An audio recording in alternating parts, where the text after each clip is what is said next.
Hello everyone, my name is Divine Lewis, and today I will be taking a bit of time to tell you all about the first time in my life that I realized I was a minority in society.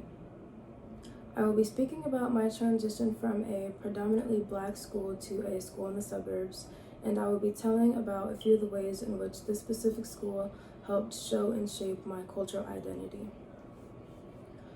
This story should be significant to my audience due to the fact that this is a reality that many people of color face. However, it is not something that is often spoken about, and I believe that it should be.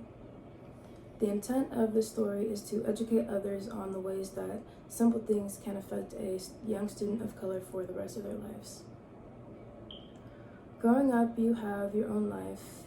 You have your toys, the meals that your parents cook you. What you have is what you have. And it's not until you are around others just like you that you realize you may not be like everyone else.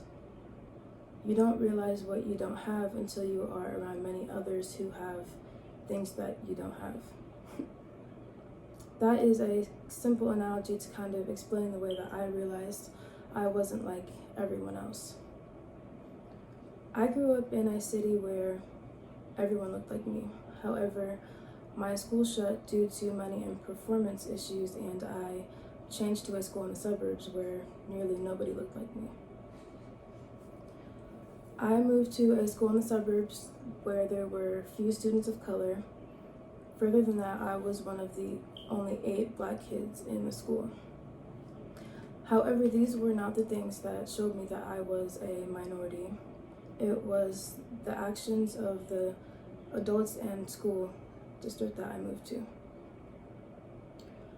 Ironically or unironically enough, nearly all the black kids lived in the same neighborhood outside of the suburbs.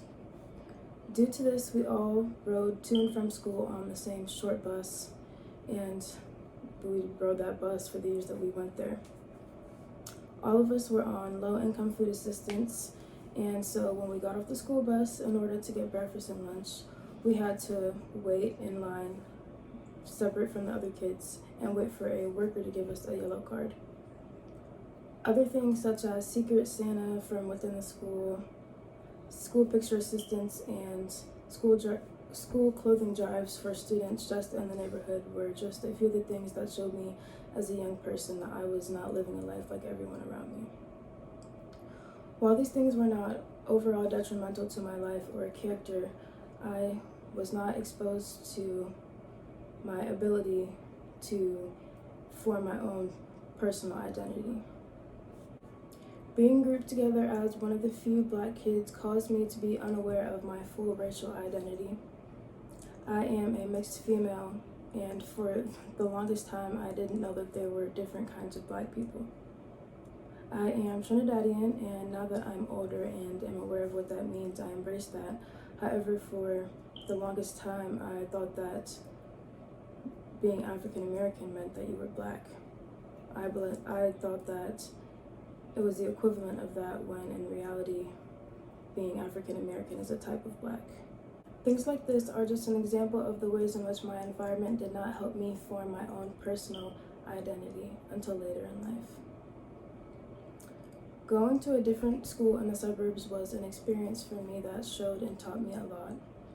While I do not believe that there is any blame to a point for any of the things that happened, I do believe that causing awareness of the experiences that students of color face and the way that they are treated can be beneficial in order to better accommodate and create equality for the experiences of young students. Thank you all for listening to my story and taking time to listen to my first experiences, understanding that I was a minority in society.